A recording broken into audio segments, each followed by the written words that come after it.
When you hear Jess and Remy talk about how the other parent birthed the child that they birthed for their family, you hear the love that they share for one another and their unit as a whole. And Jess' journey may have been slightly more smooth than Remy's was, but both just jumped right in with 2 feet and committed to the whole process. And now they are a gorgeous family of 4. And I'm excited for you to hear all about their family creation pathway on this week's episode of the Becoming Baby Ready podcast. Welcome to the Becoming Baby Ready podcast, your podcast for queer family planning. My name is Sam, and throughout this podcast, you'll hear me have conversations with professionals who work alongside people who want to start and grow their families, as well as parents of intentionally created families. Everyone I speak to identifies as being part of the 2S LGBTQIA+ community. This is your opportunity to learn answers to questions you didn't even know you had. Welcome, everyone. Today, I have the distinct pleasure of chatting with Jess and Remy, all the way from Virginia. Welcome to the two of you. Please tell everyone who you are and about the members of your family. Hi, I'm Remy, and I met my wife in 2014, and we got married in 2017, and we have 2 beautiful girls, one 5-year-old that my wife carried, and I carried one that was 3 weeks old now, and that's Jude and Jade. I'm in real estate. I manage our real estate company from home, so I'm home with the girls. But yeah, that's me. I'm Jess. I am a nurse, dialysis nurse specifically. And yep, I carried Jade, our 5-year-old, and one I'm holding is Jude, and that is who Remy carried. Love that. Love that. So you've been together for 12 years now. When somebody says that, does it kind of hit you and you go, oh my gosh, it's been 12 years. Can you believe it? Or does it feel like, wow, it's only been 12 years because it feels like 1,000? Right, A little bit of both. right.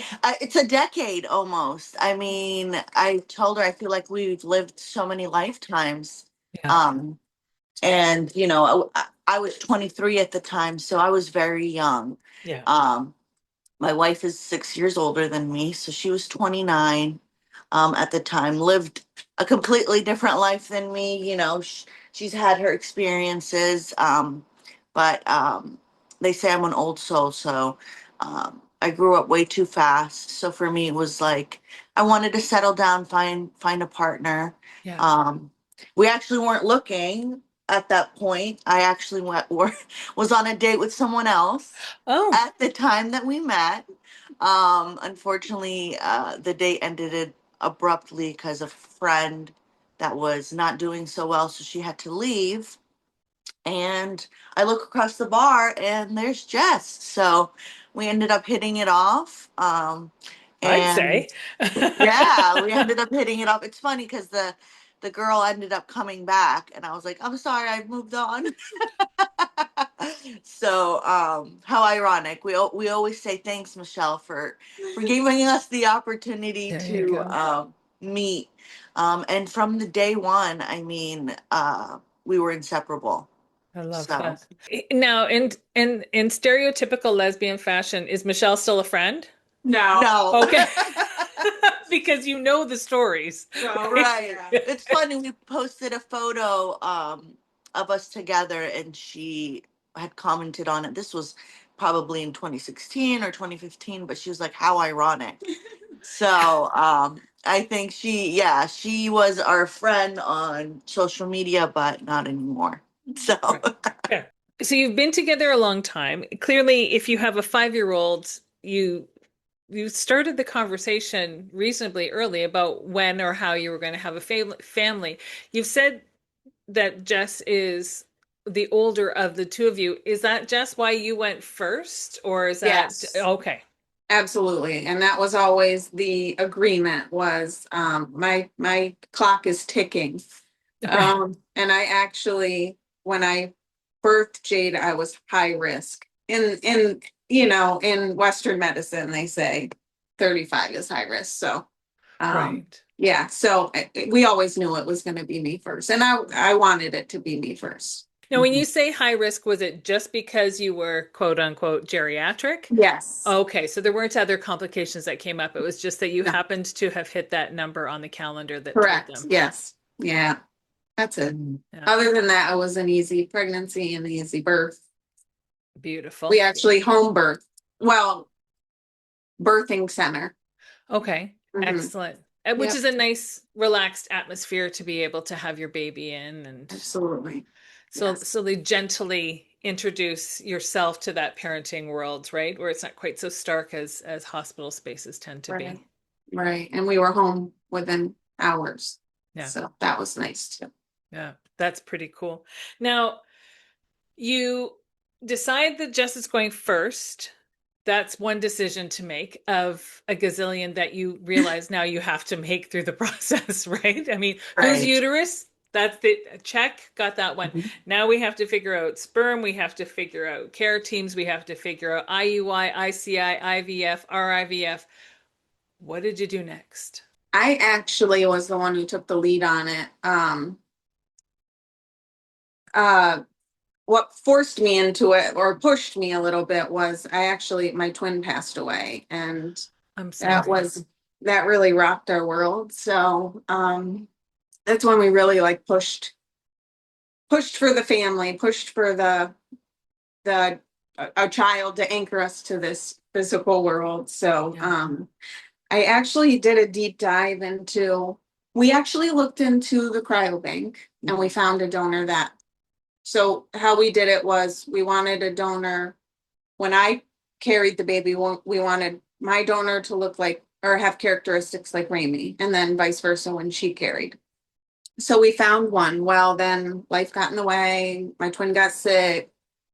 And when we circled back, the donor no longer had specimens. Right. So I took a deep dive into what other route could we take. And a lot of it was, there's a lot of Facebook groups about sperm donors. And as I'm looking through those, I see that somebody had mentioned an app called Just the Baby. And I was like, well, what do we have to lose? Let's check it out.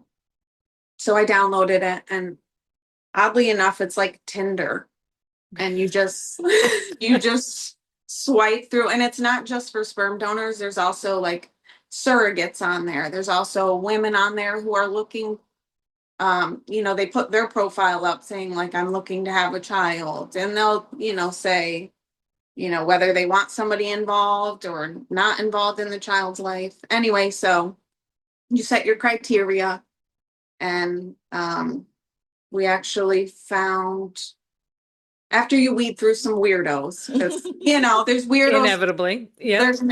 They're gonna find any way. But you weed through some weirdos. We found a really phenomenal individual right here in Northern Virginia, and we met him for coffee, and like two true lesbians after coffee, we bebopped our way out of there, like in love with this man who was gonna give us the world. So so then we carried on with that.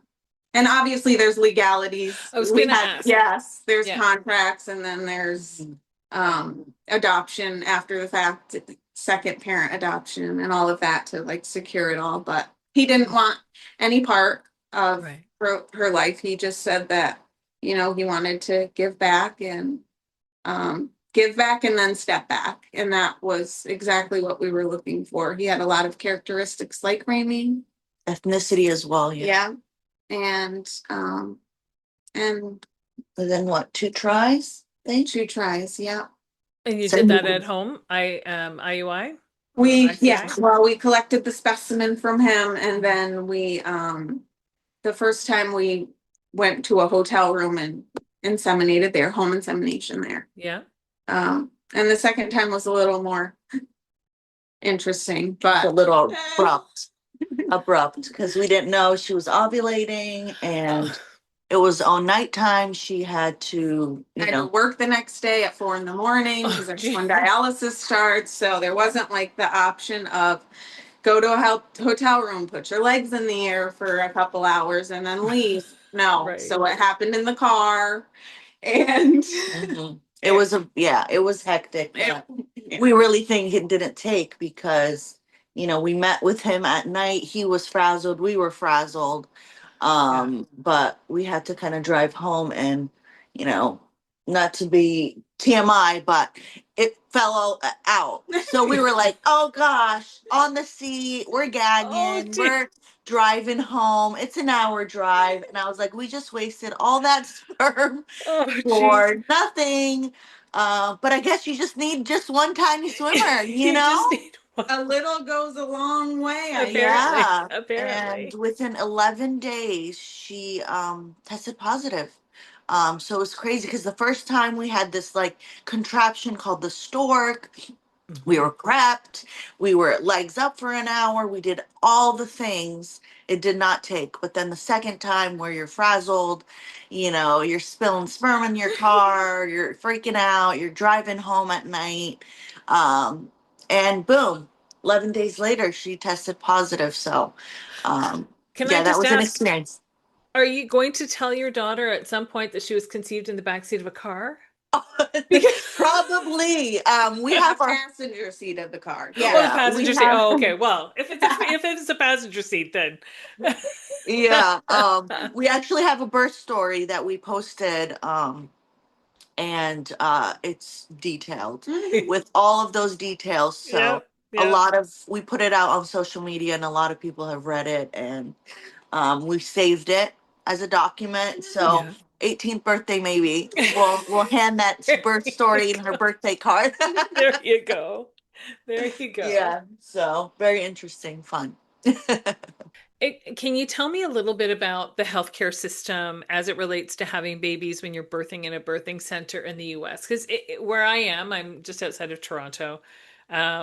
Midwives are your primary care providers, and you don't need to see a physician at all through a pregnancy if there isn't a medical need for it. So if you were going to a birthing center, you'd be supported by midwives completely there and no doctors or anything else. Is it the same in the US? So yes. You didn't have to, you could just find a midwife and. Correct. Excellent. Yeah. Follow through with her. I know they were saying she's geriatric and they wanted her to see another high-risk doctor. Right. But we realized within like 2-3 visits, we're like, she's healthy. It's not something that we want. We really wanted a process where it was not invasive, very intimate.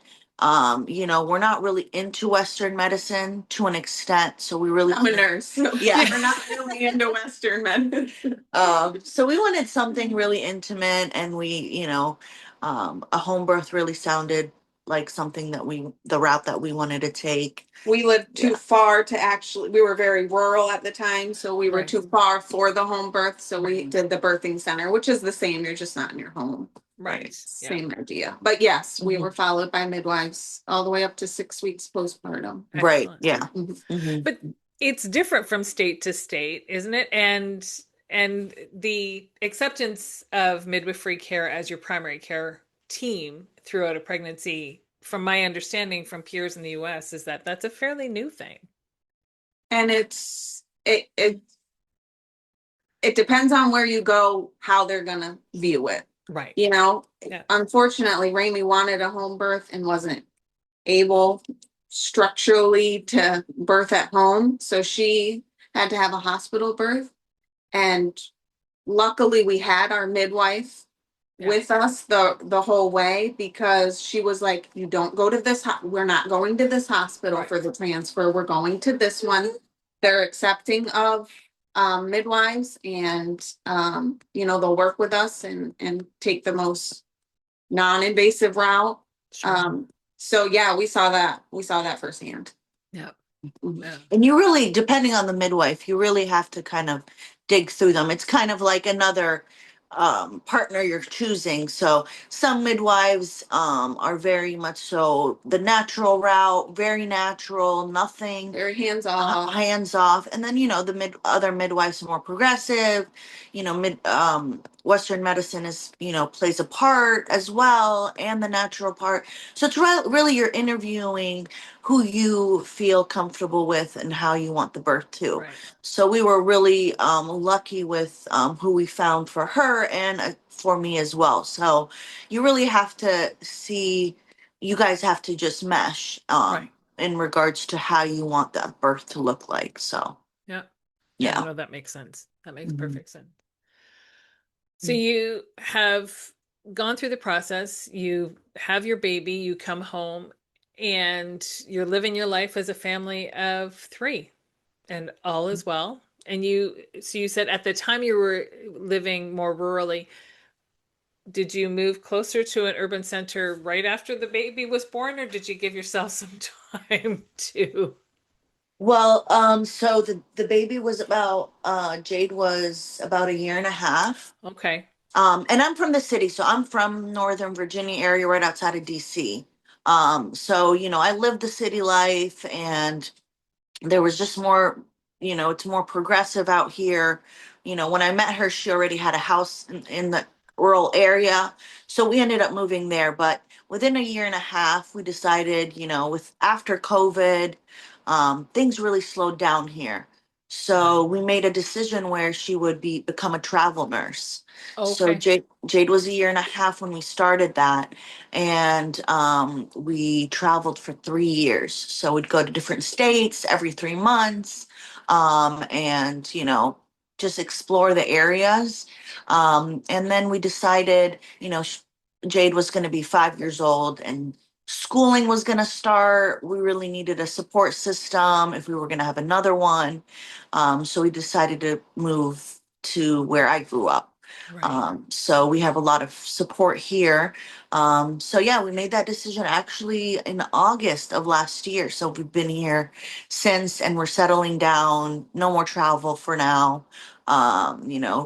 Jess is looking for a permanent position in this area. But yeah, we made that decision. I think too with rural, there wasn't much to thrive on, and we wanted our kid to really have experience of a mixing bowl, and be, with the rural area, you're kind of very drawn out, not a lot of community, not a lot of, like I said, not a lot of different ethnicities. And being foreign myself, I kind of wanted that exposure for her. Yeah. So we made the right decision coming up here. Yeah, and it's been great. Excellent. That's Mhm. because it is a big decision where you have your family. You want her to have experience and exposure to other families that look like yours so that she doesn't Right, feel like she's the only kid that's got 2 moms, right? right. When we actually were in one of the travel assignments, we were in Virginia Beach, and we actually created a lesbian mom group, and it was like five Different lesbian family. mom families in this little group. And Yeah.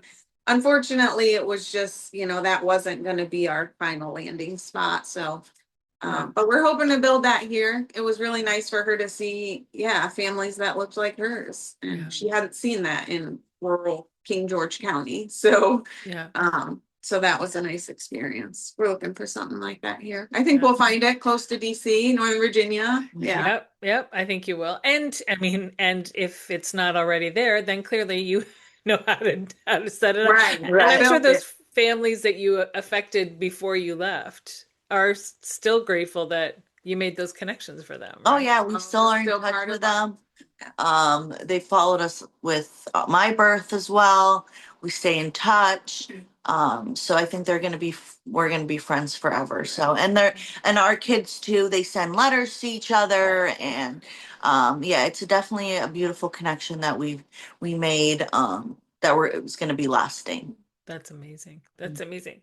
So you had a baby in COVID times. Like I mean, sometimes I forget that a 5-year-old now is going to have been a COVID baby. Right. Mhm. Yeah, in the thick of it. In the thick Yeah. of it. Mhm. It was wild. like I said, I'm a nurse, so I was in full PPE, 9 months pregnant. That was Yeah. rough. And And terrifying, I'm sure. yeah, and actually, I do outpatient dialysis, so, um, we would have COVID patients. We would Yeah. have to, section them off to third shift, and I would run the third shift. So, yeah, it was absolutely frightening. But the nice part of it was I could be super big and pregnant and didn't have to worry about anyone wanting to come visit. I could just be a fat loaf. So that was nice. Like life really slowed down during COVID, so it really allowed us to just be and connect, and it was different, but it was beautiful in its own way. Yeah. And I had left my corporate job in 2019 around April to just manage our real estate company while does nursing. So it was nice as well, where by 2020, when we did conceive in about February of 2020, I was home as well.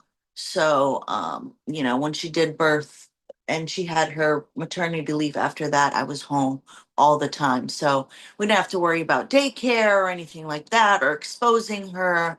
And on top of living in a rural area, you don't really have that many visitors. So we were very cautious with Jade during that time.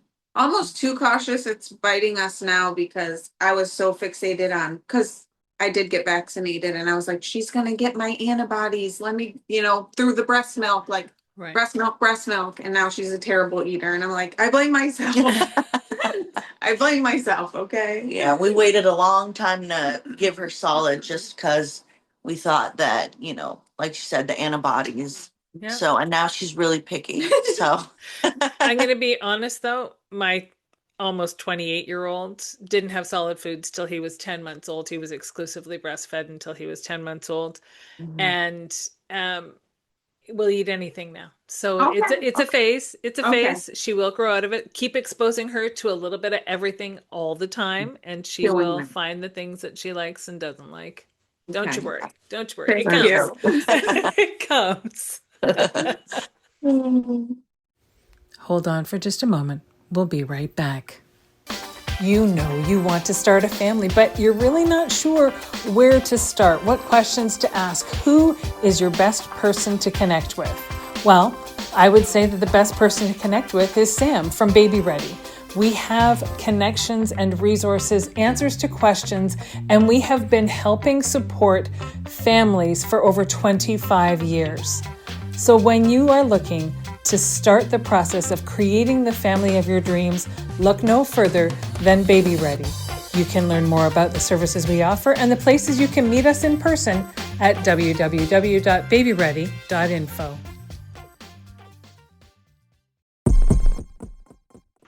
Because parenting is going to be very different, right? Parenting Jude and Jade is going to be very different just because the world we live in is very different. And I'm not even talking about politically. We won't even go there, but just from being so isolated after Jade's birth. So that's going to be quite a journey for you as a family. Although, I mean, they'll always have each other, so they'll never just be the one, right? Like Jade was the only child, and she was growing up in that family in COVID times, and so it was just as a single child.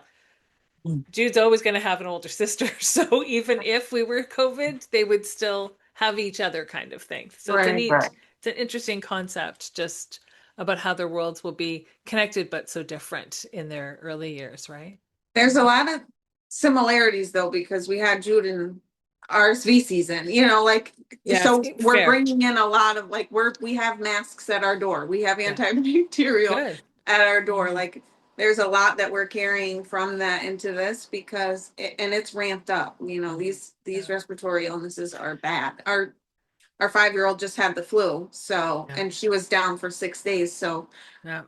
trying to keep them separated and not let it get to the baby who's super immunocompromised. Like, yeah, I mean, we learned a lot from Jade's COVID Yeah. But the newborn world babies. has too, right? I mean, I think about Yes. my wife went through a cancer journey in 2017, and I used to have signs at the front door that said, if you're not feeling well, don't come in. Mhm. Sanitize your hands when you come in. Here's some sanitizer. Here's masks if you need to put a mask on. And people thought I was being over the top. Jeez. And now, if I put that at the front door and just left it there on a daily basis, people would be like, oh, Makes okay. sense. Right. It's Yeah. just so weird It is. that short amount of time could really flip people's awareness of how they can impact someone else's life and longevity, truthfully, Absolutely. right? Right. It's wild. Mm-hmm. I'm not skipping you, Remy. I want to hear more. So you finally decide, okay, we're gonna do it. We're gonna have another one. Mhm. What was the thought process leading up to that? Um, I think it was she, she had her around 35. And I told myself I don't want to go past 35. Okay. So I was about 29 when we had Jade. We were traveling. So I kind of wanted to get that out of my system.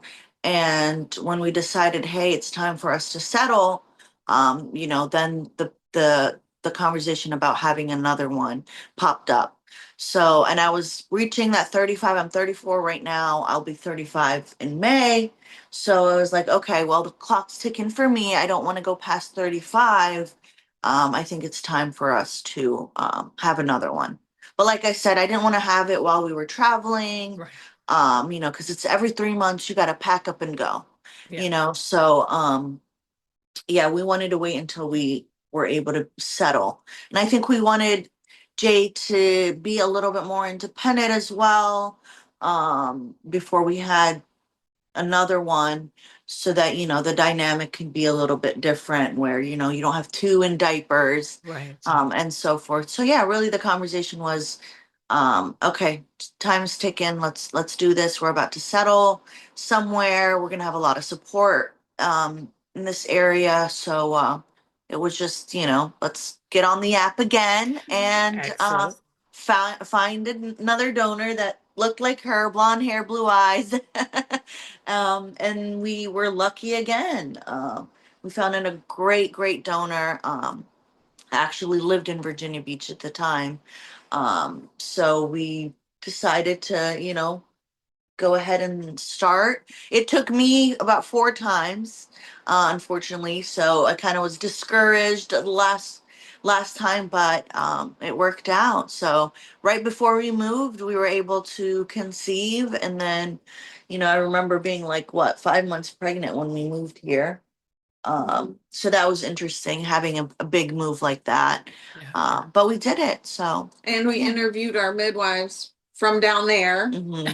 Um, Yeah. yeah, and yeah, started the process there. Our donor for Ramey's pregnancy, um, actually had, we always asked them like what their motivation was. Right. And his motivation was he grew up with lesbian moms, and they had a lot of trouble finding donors for his siblings. So he felt it was his duty to give back in tribute. And his wife was really involved in it and putting ice packs on the specimens, and it was wonderful. We really got lucky with both of our donors. So That's Very lucky. amazing. yeah. Yeah. That's Yes. that you hear horror stories, so it's nice to know that there are good stories out there too, right? Right. Yeah. Absolutely. And we did it like at home, you know what I mean? She got some specimen cups from her job, and, we brought it home, and we did it the old-fashioned way, for all of our tries. So it was really a simple, the least expensive way to do it, and we Yeah. were thankful, and that we didn't have any complications or anything like that. But So it how was very, lucky are we? Because yeah. so many people, try that route and just, Mhm. don't get lucky. Yeah. Yeah. No. But it is Mhm. interesting that with Jade, you feel like you lost all but one sperm from the specimen, and that's the one that got through. But Right. that can also build confidence moving forward when you do decide to try then for Jude. That, Yes. okay, if some of it comes out, it's okay because it's only going to take one. I just Right. need that one to be in there. Yeah. Right. Yeah. Yeah, hers was really easy. Mine, after the second one, I was a little discouraged. I'm like, Sure. we're doing everything right. We're tracking my ovulation. We're doing the whole thing the same way. But it really didn't take for me. So by the third, fourth time, we're like, can we do something different? What can we do that's different? Um, and I remember something about taking Mucinex, which was so random, but we read online about taking some Mucinex. So I took some Mucinex right before we inseminated. When you were ovulating. Oh, when I was ovulating. And then, like I said, 2 weeks later, we And that was the tested. time that took. Yeah. Yeah, so yeah, I mean, There I you would I go. want to say it was the Mucinex, but you never really know. So yeah, it just took me a little bit more time. But thankfully we were able to um conceive. So You were just Okay. waiting for Jude to be the one that you were going to be conceiving, right? That's Right. all. exactly, yeah. Mhm. So you got two. Perfect. Are we done? We're done. We're done. We're so done. Yes, we are done. Jess is 40. I'm about to be 35 um this year, and I think for us it's quality over quantity. Yeah, sure. We really were able to focus on Jade for the first 5 years, and we felt like it was quality. Time with her, really putting, a lot of effort in motherhood and just her thriving. And now that she's really self sufficient, we kind of want to give that to Jude. Right. Because I see a lot of families where, they have kids closer together, they have three or four, and it can be a little chaotic. And, sometimes one of them doesn't get the attention they deserve or whatever it may be. So we really, for us, it was, and we really value our time, and we want to still be able to show the world to Jade. So we want to continue to travel and do all that. And I think having two is probably our goal. Is I think that's going to be it. Yeah, that's So, our end game too. That's yeah. all we ever wanted. One. Yeah. We each carry one. Yeah. Yeah. Thank God none of us had twins. Yeah. They run in our family. Both of our families too. Oh, on So both family. Oh both gosh. families. Yeah. Yeah. Well, then, you drew the right straw, I guess. Right. Right. We'll take it. Yeah. How, but how nerve-wracking were those first 2 weeks when, like, and you find out at around the 2 week mark, sometimes a little bit Right. earlier, but then you kind of are waiting for any real testing to be done, and that's when it's really going to be nerve-wracking, right? How fast are those numbers going up? Uh-huh. Right. Right. And she was violently ill. Violently ill. Oh. Like, yeah. IVs every other day, carrying around a vomit bag. Oh. So I was like, oh my gosh, you might have twins. As ill as you are, you might be carrying two. Yeah. Yeah. She wasn't. My pregnancy was completely different than hers. Mine was really hard. From the birth to, the start of it. I was super, super sick. Um, but yeah, I mean, everybody was like, "Oh, you're probably gonna have twins." I was like, "Please don't wish that upon me."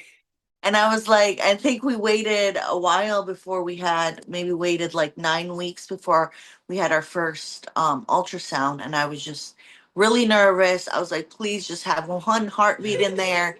And thankfully, there was only one. So Yeah. I kind of got that relief after that first ultrasound. So we're happy with what we got. So 100%. 100%. It must have been a shock to your system in having such a different experience than Jess for your pregnancy and birth. Just because Mm. within the dynamics of the two of you, you've already seen Jess do it one way, and it seemed to be nobody's ever going to say birth is easy, but it wasn't over the top challenging. And if you're having to have IVs regularly to rehydrate and you're carrying emesis bags around with you, then you are clearly having a very different experience. How did you right. navigate that? Because That's the reality, is that we all do it differently. Yeah, it was really hard. I was really discouraged from the beginning, where why did hers take the second time? And it was a very hectic time that it took. For us, we were very thankful that we were able to, the donor was close and we were able to do it at home and not go in hotel rooms and drive hours away. So, I felt really discouraged. And then when it did happen, I was very thankful, but then it was within weeks I was violently ill. And for us, again, it's a different experience where she's working, Mhm. I'm home with Jade, so I'm having to take care of a toddler, Right. while I'm very sick. We're keeping it a secret until, I'm 12 weeks. So it was like I didn't have the help as well, and we were traveling as well, so our families weren't close. So it was super, super hard for me. And there was a lot of emotions that, flowed in that, where I'm like, is the baby going to be okay with me being so sick? I Mhm. was losing weight rapidly. I wasn't keeping anything down. So there was a lot of fears. Sure. And you know, you shouldn't compare yourself. And I've heard that a million No. times, but for me, it was like, why is my experience so much more, harder? I was Mhm. healthy, same as her. We were both taking care of ourselves. I mean, I know, in the beginning of year, I think we conceived in April, but I remember January 1st, we're like, we're going to hit the gym hard. We were going to the gym 6 times a week. We were eating healthy. We were doing everything right. And I just kind of felt like, even after all of that, why is my experience so hard?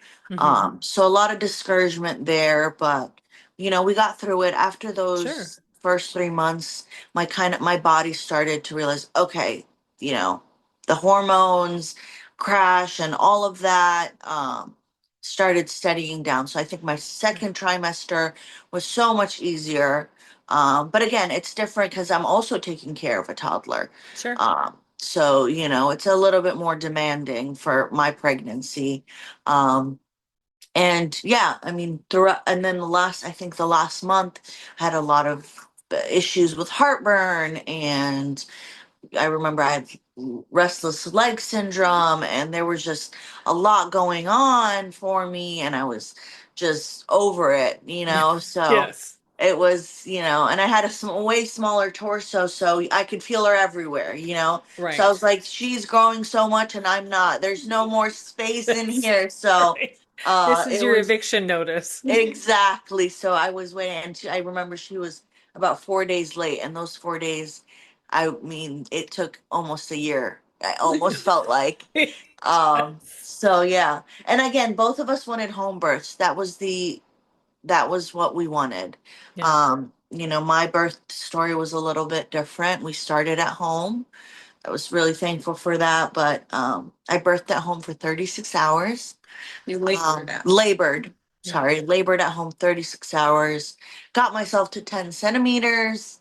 And then it's like 1 to 4 effaced, I believe they call it. Yeah. I was 2 effaced. The baby was in maybe half of a finger. And then I get the information that my pelvis is too narrow. And it's a very rare thing, but unfortunately, that was just what happened to me. And we had to make the decision to go to the hospital. Yeah. Thinking that, we're going to go to the hospital. I'm still going to have a vaginal birth because they're going to use a vacuum and they're going Right. to try to get her out. And then I had complications at the hospital. The epidural wasn't working. They were giving me more and more medicine through the epidural, thinking, okay, you tolerate medicine well, we need to give you some more and more. And then that caused issues. I had a rash, my Oh. temperature was going up. She had ingested meconium. It was a mess. It was a lot. So Oh. it changed from a vaginal birth to emergency C-section. So, um, unfortunately, that's how my birth story went. But thankfully, she was happy and healthy after all of that. So, Yeah. um, And you were yeah, where you needed to be to have a safe and absolutely, healthy Exactly. birth. Yeah. That's exactly, exactly right. yeah. I Yeah. think we made the decision. Right on time. right on time, because they even let us know, they're like, This couldn't have waited. this couldn't have waited, unfortunately. And I remember them saying, okay, it's going to be a C-section, but everything was very, nonchalant, like, hey, we're going to get you ready. I get to the operating table and they check on the baby and the baby's heart rate drops. Right. So it went from like we're having a C-section, everything's going to be okay, to emergency C-section. We got to speed this thing up. Right. I remember the nurse ran into back to my room and told my wife, get in your guard ASAP, we got to go. So that was a little scary for me. And again, when she came out, she wasn't breathing. There was a lot of meconium they had to suck out. Thankfully, they actually don't want her to breathe it in. So they're able to take everything out, and got her breathing. She wasn't crying. She was wide-eyed and just happy to be here. So everything went well, even after the chaotic mess of an emergency C-section. So, um, but yeah, happy and healthy. So That's can't ask for amazing. more. No. Mhm.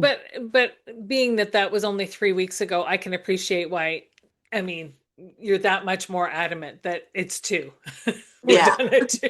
we're Right. done at 2. Yeah, Right. I don't think I tell her, I'm like, if you want one, you're probably going to be the candidate, because Right. unfortunately I can't have natural births because of my pelvis. I remember at one point, it was after those, we're in like maybe hour 30, and I'm pushing for 5 hours, and we're not going anywhere. There's no progression. Right. And for me it was like, they told me, they're like, your pushes would have gotten 3 babies out. They were like, Oh, everything you're doing is that's so great. good. You tolerate pain well. Got myself to 10 centimeters. I'm pushing as hard as I can. But she's just hitting the pelvis, Yeah. consistently hitting the pelvis. So, it just had to be, you know, I did everything that I could. Like I said, I was at one point, I was just break the bone, break the bone, break the pelvis. Cause I Just get, get it you know what I mean? I've gone figured through out. enough pain. That's probably going to be nothing compared to now. And then the midwife's like, well, hold on. We can't really break no bones. Yeah. But yeah, I mean, I did everything that I could. Even the midwives were like, your pushing was great. Everything was, everything that you could do in your control, you did. We're not going to the hospital because you're in pain or exhausted or whatever it may be. We're going because we have to. Right. And that was one of my wishes. I was like, I'm willing to be in pain for 48 hours if I know that I'm going to have a Yeah. vaginal birth. I tolerate pain really well. And I wanted that experience for her. I was able to catch Jade when she was born. It was a really intimate, beautiful That's cool. moment. And I wanted that for her, but unfortunately my journey was a little bit different. So And your postpartum's been a little bit different. yeah, So as well. Yeah. yeah, but Yeah. you're doing it. Hmm. And recovery from a surgical birth is very different than recovery from a non-surgical Absolutely. birth. Yeah. And I think that's where the postpartum was different for me, where, I had this plan in my head. I really Yeah. wanted a home birth, and it went to worst case scenario. And we weren't really prepared for that. Yeah. We kind of, we were like, we're not going to manifest that. We're not even going to talk about ifs. We're just going to do that. We And were ill we prepared. were very Yeah. ill prepared for that. It definitely was very emotional for me, because, like I said, I didn't want to go through that major surgery. Right. My recovery was really hard. I felt like I wasn't as present as I was with Jade than I was with her because of my restrictions. So Right. Jade or Jess really had to step up. So I kind of felt like that mom guilt too, is like, I can't be Yeah. able to take care of my baby the way I want to. Yeah. Recovery was a little bit hard for me. Um, the emotional crash as well, knowing what I went through and the trauma that came with that was a little bit different. But Yeah. like I said, I have an amazing partner that was very attentive, very present. So that's definitely been my saving grace through all of it. For So, sure. Oh, For mhm. sure. That's how you make a great team, right? You just do. Absolutely. Right. Mhm. Before I let you get back to your family, and I will let you get back to your family. Can you tell me, each of you, what is your very favorite part about parenting these two beautiful girls? I'll let you go first. Oh, Do the honors. um, I just like reliving my childhood through them. Yeah. Like, and I had a wonderful childhood.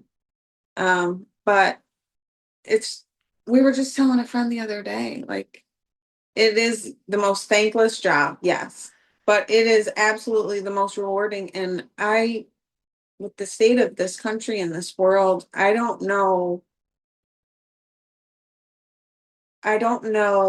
any bigger hope, like any bigger show of hope than bringing another life into this world. So Yeah. they just give us hope and they just keep us pushing and bringing us joy in sometimes a really dark place.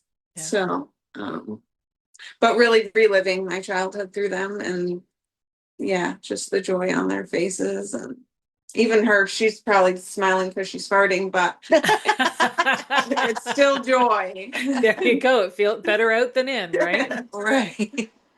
Mine is completely different. I had a really, really rough childhood.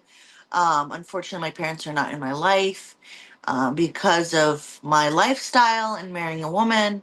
And they haven't been in my life for about 6 years now. So, um, right before Jade was conceived. So for me, it was trying to relive the childhood that I want, knowing that I can break the cycle. I can raise a child with love and affection, and not pass that trauma on to them. And just seeing them thrive and seeing Jade, how amazing she is, how progressive she is, how loving she is. From just hearing friends to her teachers, how well rounded she is, how much they can see how loved she is at home. So for me, it's really, recreating my childhood in a way that I wanted. Um, and knowing that I can break that cycle and not let my trauma affect how I mother, and really using that as a tool to really, show my kid and have them thrive with love, affection, and just positivity. Yeah. So, I love that. yeah. That's so true. That's Mhm. so true. I want to thank you both for taking the time to chat with me today. You have a beautiful family, and I can't wait for the world to hear all about it. Thank you. Thank you so much. We are so thankful and honored. And thanks for what you do. Yes. Thank you. Amazing. Yes. Thank you you. so much. As a queer individual with colonial lineage, I want to first acknowledge the land upon which I live and work. Being from what is now known as Burlington, Ontario, I recognize the original ancestry of these lands as they span from Lake Ontario to the Niagara Escarpment and beyond. These lands are steeped in Indigenous history that benefits my community every day. The territory is mutually covered by the Dish with One Spoon Wampum Belt Covenant, an agreement between the Iroquois Confederacy, the Ojibwe, and other allied nations to peaceably share and care for the resources around the Great Lakes. I would like to acknowledge that the land on which I stand is part of the treaty lands and territory of the Mississaugas of the Credit. The land dictates everything about our ways of being. Particularly, the land teaches us about fluidity. Concepts of the binary system and heteropatriarchy were imposed by the colonials who were, at the same time, removing children from their homes, families, and all that was familiar to them. These same children were divided by the only two prescribed binaries recognized by the settlers, and they were forced to conform to a performative, gendered falsehood. The land doesn't operate under binary thinking. It is diverse, complex, and unpredictable at times. Rather, the land holds us and all of our remarkable paths and identities. Every organism and spirit has a purpose. It is from this understanding that I strive to live and grow. Thank you for joining me today on the Becoming Baby Ready podcast. If you have a story that you'd like to share, or you know someone who might, if you're a professional who works in the capacity of helping people start and grow their families, and you identify as being a part of the 2S LGBTQIA plus community yourself, then please don't hesitate to reach out. We always have room for more stories to share, and there's always more learning to do.